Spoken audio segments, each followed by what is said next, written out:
하나님께서 우리에게 주시는 말씀은 출애굽기 38장 21절부터 31절까지에 있는 말씀입니다. 서로 교독하도록 하겠습니다.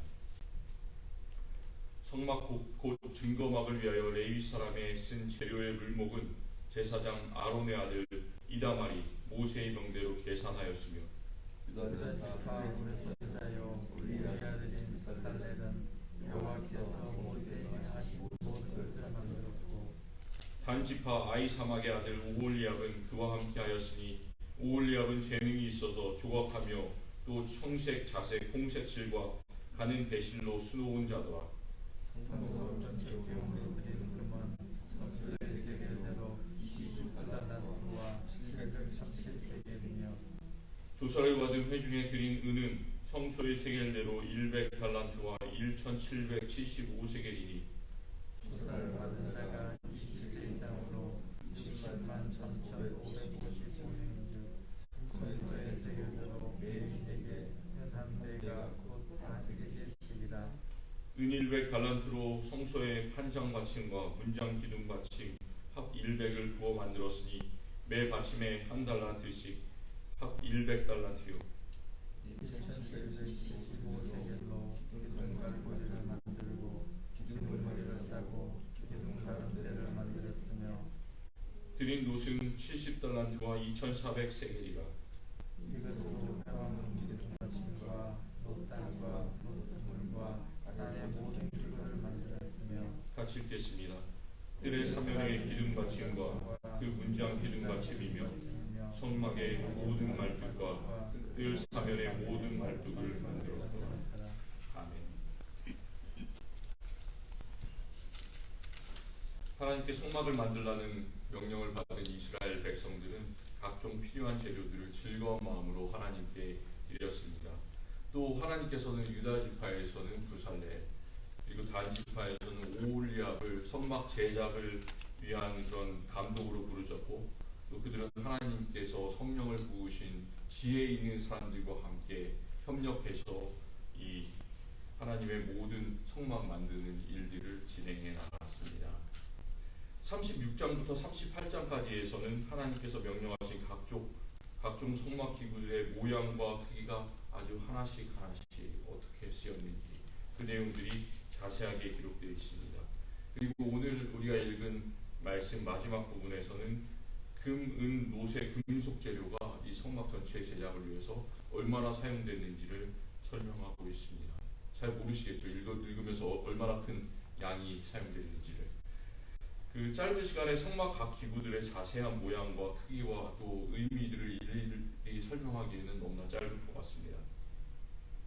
그래서 이 시간에는 울타리를 거쳐서 들어가게 되면 만나게 되는 그런 기구들이 어떤 것이 있었는가 하나씩 좀 짚어보고요.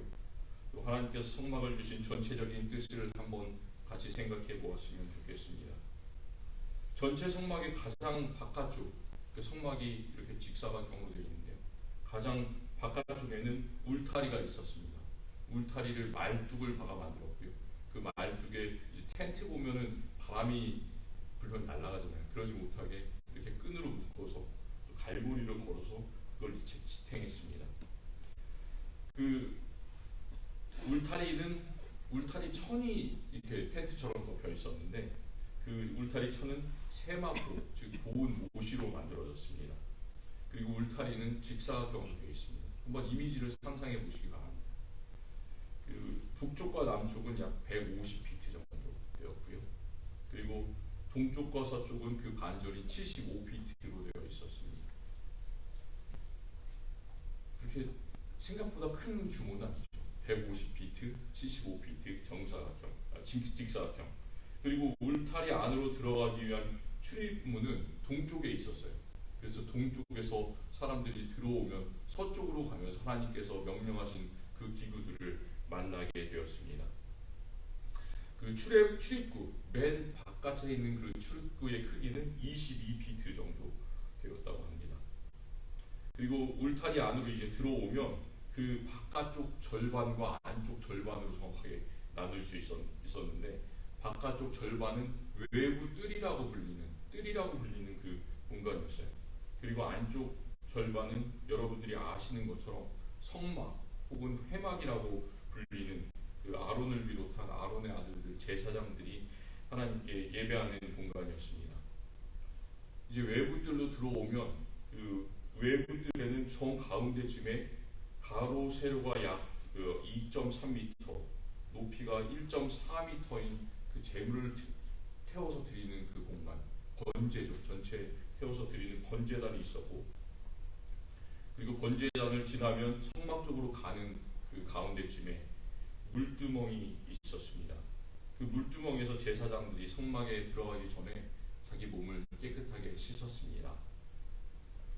그런데 물두멍의 정확한 크기는 얼마인지 알 수 없어요. 그냥 물두멍을 못으로 만들었다. 그리고 못 중에서도 말씀에서 특이한 것은 그 성막에서 수종하는 여인들이 사용하던 거울로 만들었다. 거울이 그 당시에는 유리가 아니었었잖아요. 노수로 만들었는데 그 노수로 만들었다라고 되어 있습니다.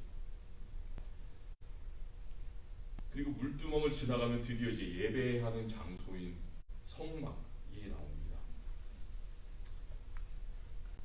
그 성막의 크기는 35피트, 15피트. 그러니까 정확하게 성막은 성소와 지성소로 나누어져 있었는데 성소의 그 바깥쪽 공간인 성소의 크기는 30피트, 15피트의 직사각형이었습니다. 그리고 그 더 안쪽에 있는 지성소, 가장 거룩한 장소였던 지성소의 크기는 15피트, 15피트의 정사각형.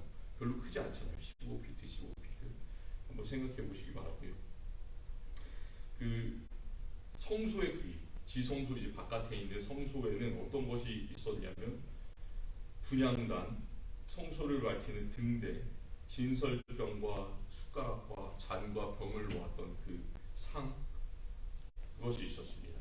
그리고 마지막으로 가장 성소에 있는 안쪽 지성소를 들어가면 그 지성소 안에는 하나밖에 없었습니다. 그것이 무엇이었냐면 법궤 혹은 언약궤라고 불리는 그 하나님께서 명령하신 기구가 있었습니다.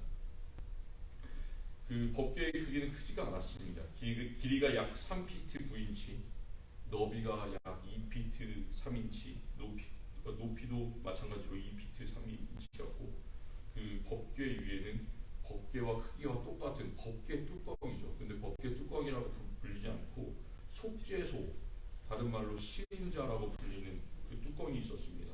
그리고 그 속죄소 시은자 위에는 천사, 그룹 천사 둘이 날개를 펴서 그 속죄소 전체 그리고 그 법궤 전체를 덮도록 그렇게 만들어져 있었습니다. 제가 출애굽기 36장부터 38장까지 있는 내용을 거의 한 50분의 1 정도로 간단하게 줄여서 설명을 드렸는데요. 제 말씀을 듣고 이해가 가십니까? 아마 잘 이해가 안 가실 겁니다. 혹시 말씀을 듣고 어느 정도 이해가 가시고 그림이 그려진다면 이미 이 부분을 많이 읽어보셨고 또 성막에 대한 기본적인 이해가 있었기 때문에 그러리라 생각이 됩니다. 제가 왜 이 말씀을 드리냐면 아무리 설명을 드려도 성막에 대한 궁극적인 내용은 우리가 알 수가 없습니다. 우리의 인간의 이해로는 알 수 없는 것이 이 성막이에요.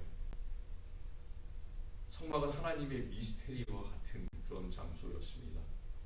그 성막의 자세한 내용들이 참 궁금해서 유튜브나 구글 등의 검색 엔진을 찾아보실 수 있는데요. 성막의 모양을 그림으로 잘 설명해 놓은 많은 그런 자료들이 나옵니다. 그런데 그 모든 설명의 자료들을 그대로 받아들이지는 않으셨으면 좋겠습니다. 그 성막들을 설명하는데 제대로 된 교회들에서 설명하기도 하지만 많은 이단들이나 이상한 교리를 가지고 있는 그런 교회들에서 성막 기구들 하나하나에 성경에 나와 있지 않은 그런 자의적인 의미를 이렇게 붙이면서 해석하고 또 하나님께서 원하시는 예배의 의미가 아니라 왜곡된 그런 이단적인 교리를 합리화하는 도구로 이 성막을 사용하는 그런 경우가 종종 있습니다. 왜 하나님께서 주신 이 성막이 하나님의 신비인가 미스테리인가를 우리가 성막 도구들의 하나하나를 생각해 보면 잘 알 수가 있는데요. 그 의미를 하나님께서는 정확하게 말씀해 주시지 않는 경우가 참 많이 있습니다. 예를 들어서 진설병 상위에 있는 여러 가지 진설병을 올려놨는 진설병 뭔가를 하기 위해서 대접과 숟가락과 잔과 병을 금으로 다 만들어서 같이 두었습니다. 그런데 하나님은 이 도구들을 어느 위치에 정확하게 두어야 되는지 말씀하시지 않으십니다. 그리고 이 도구들이 왜 사용되는지도 말씀하시지 않으십니다. 하나님께서 이렇게 숟가락으로 떠서 뭐 진설병을 드시는 게 아니시잖아요. 그게 간혹 가다가 제사장들이 이렇게 먹어야 되는 것인데 제사장들이 사용했던 것이 숟가락과 잔과 병인지 아니면 누가 사용했던 것인지 전혀 말씀이 없으십니다. 그리고 또 분향단 사방 모서리, 번제단 사방 모서리에 뿔 모양이 이렇게 달려 있었어요. 뿔 모양. 그런데 우리는 단지 솔로몬이 다윗을 이어서 왕이 될 때 그 형이었던 아도니아가 솔로몬을 두려워해서 자신의 생명을 구하고자 그 분향단 뿔을 잡았다. 뭐 이런 일화를 들어본 적이 있잖아요. 그런데 하나님께서는 그 뿔을 어떤 이유로 만들었는지, 처음부터 만들 때 왜 거기 뿔이 사방에 달려 있어야 했는지를 말씀하지 않으십니다. 그냥 추측을 하는 거예요. 그걸 만지면 속죄의 의미가 있구나 이렇게 생각을 하는 거지. 그게 이거기 때문에 이렇다라고 말씀하시지 않으십니다. 또 성막 성소와 지성소로 되어 있는 그 성막을 보시면 그 성막은 한 겹천으로 되어 있던 것이 아니라 여러 덮개 되어 있었습니다. 성막이 아주 아름다운 청색과 자색과 홍색 그리고 가는 배실로 이렇게 짜서 만든 것으로 되어 있었잖아요. 또 아름답게 천사가 이렇게 새겨져 있으면서 아주 아름다운 모양으로 되어 있는데 그 한 겹으로만 되어 있으면 될 것 같은데 하나님께서는 그것을 이렇게 가리라고 말씀을 하세요. 가리는데 가리는 천이 한 겹이 아니에요. 성막의 위를 염소천으로 덮고 또 그 위는 수양의 가죽 덮개를 덮고 그 위에는 또 해달의 가죽 덮개로 이렇게 덮어야 됐습니다. 세 겹이나 덮었습니다. 그래서 저는 한 가지 좀 의아한 게 성막이 텐트와 같은 구조로 되어 있고 아무리 튼튼하다고 하지만 그 위에 세 겹씩이나 이렇게 덮개를 덮으면 너무 무거워서 바람이 불거나 그러면 또 사막을 한번 생각해 보세요. 얼마나 모래바람이 심하게 불어요. 가끔 가다가. 그런데 그런 경우가 되면 넘어질지도 모르고 위험하지 않을까 뭐 그런 생각을 해봤습니다. 그런데 하나님께서는 이렇게 성막 위에 세 겹이나 그것을 덮어서 보호하는 이유를 설명하지 않으십니다. 이스라엘 백성들이 동물을 가져와서 번제를 드리는 번제단을 한번 생각해 보십시오. 가로 세로의 크기가 2.3m였습니다. 여러분들 키보다 조금 더 큰 그런 크기예요. 2.3m 별로 되지 않잖아요. 이렇게 가로 세로가. 많은 분들이 고기 그릴을 가지고 있을 거예요. 집에 고기 그릴을 가지고 있으실 텐데 우리 집에서 우리가 스스로 뭐 개인적으로 가진 고기 그릇에 비하면 번제단의 크기는 뭐 참 크겠죠. 2.3m, 2.3m. 그런데 거기에 이스라엘 백성들이 얼마나 많이 있었는지를 한번 생각해 보십시오. 오늘 읽은 숫자에는 정확하게 60만이라고 나오지 않고 60만보다 조금 더 되는 숫자가 이렇게 숫자가 계수되었다라고 얘기를 하잖아요. 이게 성인 남자만 센 숫자인데 60만이나 넘는 성인 남자 그리고 여성들, 어린이들 수많은 이스라엘 백성들이 나와서 동물을 잡아들이기에는 그 크기가 너무 작은 것이 아니었을까 뭐 이렇게 생각도 해볼 수 있을 것 같습니다. 가로 세로 10m, 뭐 20m 되는 아주 큰 번제단을 만들고 아론과 그 아들들 제사장뿐만 아니라 다른 많은 제사장들을 세워서 함께 번제했다면 이스라엘 백성들이 좀 더 편하게 하나님께 나아가서 번제를 드릴 수 있지 않았을까 뭐 이런 생각도 해봅니다. 그게 우리의 인간의 합리적인 생각이잖아요. 그런데 그런 합리적인 생각에 하나님께서는 대답을 하지 않으십니다. 그래서 우리는 그 기구들 하나하나의 의미를 분석하는 것보다 하나님께서 과연 이 성막을 만드신 깊은 뜻이 무엇이었는가를 기도하고 생각하는 것이 참 중요합니다. 그것은 하나님께서 먼저 우리에게 찾아오셔서 하나님 자신을 계시하시지 않으시면 우리가 하나님에 대해서는 전혀 알 수 없다는 사실을 우리는 솔직하게 인정하고 하나님께 나아가야 합니다. 마찬가지로 성막에 숨겨진 다양한 내용들은 하나님의 신비입니다. 하나님의 거룩한 영역입니다. 그러나 하나님은 그 가운데서도 하나님의 뜻이 무엇인지를 분명하게 우리에게 말씀해 주십니다. 성막의 각 부분에는 분명한 경계가 있었습니다. 이스라엘 백성들이 처음에 들어올 수 있는, 다른 이방인들은 들어올 수 없었던 울타리 뜰이 있었고요. 거기서 번제를 드렸고, 그리고 그 안으로 들어가면 이제는 제사장들만 들어갈 수 있는 성소가 있었고, 또 그 안으로 들어가면 대제사장만 1년에 한 번 들어갈 수 있는 지성소라는 공간이 있었습니다. 이렇게 하나님께서는 분명한 순서와 분명한 경계를 이 성막을 통해서 보여주셨습니다. 그리고 성막 전체의 모양들은 추상적으로 되어 있는 모양들이 하나도 없었어요. 모든 것이 네모 반듯한 직사각형, 정사각형 혹은 원형 모양으로 정확하게 되어 있었고, 또 성막천이나 성막에 필요한 그 나무 널판지를 만들 때는 하나님께서 그걸 통으로 짜서 이렇게 만들라고 하지 않으시고 이렇게 길게 만들어서 그것을 하나하나 이어서 붙이라고 이렇게 말씀하셨습니다. 그런데 이어 붙일 때 그 하나하나의 모양은 완전히 똑같은 모양의 형태로 되어 있습니다. 그것이 함께 합쳐져서 하나님의 아름다운 통으로 된 성막을 이루었습니다. 이 반듯한 모양을 통해서 우리는 하나님의 나라가 이 땅에 임재한 구체적인 형태가 바로 이 성막이라는 것을 알 수가 있습니다. 하나님께서는 이스라엘 백성들에게 사막에서 참 살기도 어렵고 지내기도 어려운 이스라엘 백성들에게 아주 복잡하게 그들을 괴롭히시기 위해서 성막을 만들라고 명령하신 것이 아니에요. 하나님께서 그냥 하나님 스스로만 영광을 받기 위해서 이스라엘 백성을 그런 일들을 시키신 것이 아니라는 생각이 듭니다. 오히려 예배할 수 없는 장소인 이 사막 한가운데서 가장 거룩한 장소인 성막을 하나님께서 이스라엘 백성들에게 허락해 주시면서 하나님께서는 그들에게 하나님 자신처럼 거룩하게 살아갈 수 있도록 그들에게 복 주시기 위한 이 수단이 바로 성막, 바로 천국의 계단이 이 성막이었다는 생각을 합니다. 오늘 읽은 38장의 뒷부분에는 성막에 들어간 금속들이 얼마나 많이 쓰여 있는가를 우리에게 설명하고 있습니다. 우리가 요즘 쓰는 단위로 환산하면 금이 약 2,200파운드가 쓰였다고 해요. 그리고 은이 약 7,500파운드, 노시 약 5,300파운드가 들어갔다고 나옵니다. 참 큰 양이잖아요. 엄청난 양이 사용되었죠. 그런데 이렇게 비판하는 분이 있을지도 모르겠습니다. 이 사막 한가운데서 성막 제작을 위해서 백성들로부터 얼마나 많은 그 귀금속을 이렇게 걷어들였는가, 이거 너무나 의아해하다 이렇게 생각하시는 분이 있을지도 모르겠어요. 이런 큰 양을 보면서. 그런데 이집트를 탈출한 백성들의 숫자를 한번 생각해 보십시오. 그 사람들의 숫자는 남자만 60명이 넘었습니다.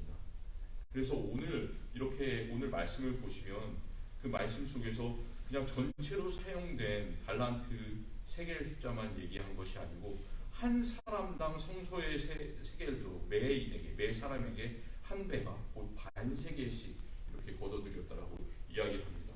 그것을 요즘 단위로 환산한다면 성인 한 명이 성막을 위해서 드린 금, 은, 노 모든 어떤 금속이든지 그 금, 은, 노 모두를 합한 양이 한 사람당 얼마였냐면 0.025파운드였다고 합니다. 그렇게 생각하면 이게 큰 양이 아니잖아요. 자기가 자원해서 드릴 수 있는, 그냥 가지고 있는 것들을 감사함으로 드릴 수 있는 아름다운 적당한 양이었다는 생각이 듭니다. 이 모습을 통해서 우리는 하나님께서 그리스도를 통해서 허락하신 교회가 전적으로 하나님께서 우리에게 주신 선물이구나라는 사실을 알 수 있습니다. 그리고 우리는 이 하나님의 성전을, 하나님의 성막을, 그리고 하나님의 교회를 기쁜 마음으로 함께 섬겨봐야 된다는 그런 사실을 알 수가 있습니다. 우리가 하나님의 새 하늘과 새 땅, 그리고 거룩한 성 새 예루살렘이 이 땅에서는 그 날까지 사막 한가운데 있는 이 천국, 이 아름다운 교회를 아름답게 섬겨나가기를 원합니다. 기도하겠습니다. 하나님 감사합니다. 오늘 말씀 통해서 하나님께서 성막을 어떻게 이스라엘 백성들에게 만들라고 명하셨는지, 그리고 어떻게 그것들을 온 이스라엘 백성들이 함께 자원해서 부살렐과 오홀리아 지혜로운 사람들이 함께 모여서 하나님을 섬기고 또 그 일을 감당했는지, 그리고 이스라엘 백성들이 어떻게 하나님께 금은 못 값진 하나님의 헌물을 하나님께 드렸는지를 함께 읽고 생각해보게 하시니 참 감사합니다. 우리들에게 동일한 마음 허락하여 주시옵소서. 하나님께서 주신 달란트를 감춰주지 않고 하나님의 뜻대로 사용하게 하시고, 또 그것을 기쁜 마음으로 감사한 마음으로 하나님께 드릴 수 있는 우리 모두 될 수 있도록 주님께서 우리에게 복 내려 주시옵소서. 예수 그리스도 이름으로 기도드립니다. 아멘. 다 같이 찬송가 200장 같이 찬송하시겠습니다. 찬송가 200장. 주의 피로 이룬 샘물 참 깊고 높도다. 구원하신 크신 능력 다 찬송할지라. 찬송가 200장 같이 찬송하시겠습니다.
하늘에 계신 우리 아버지여, 이름이 거룩히 여김을 받으시오며 나라의 임하옵시며 뜻이 하늘에서 이룬 것 같이 땅에서도 이루어지이다. 오늘날 우리에게 일용할 양식을 주옵시고, 우리가 우리에게 죄 지은 자를 사하여 준 것 같이 우리 죄를 사하여 주옵시고, 우리를 시험에 들게 하지 마옵시고 다만 악에서 구하옵소서.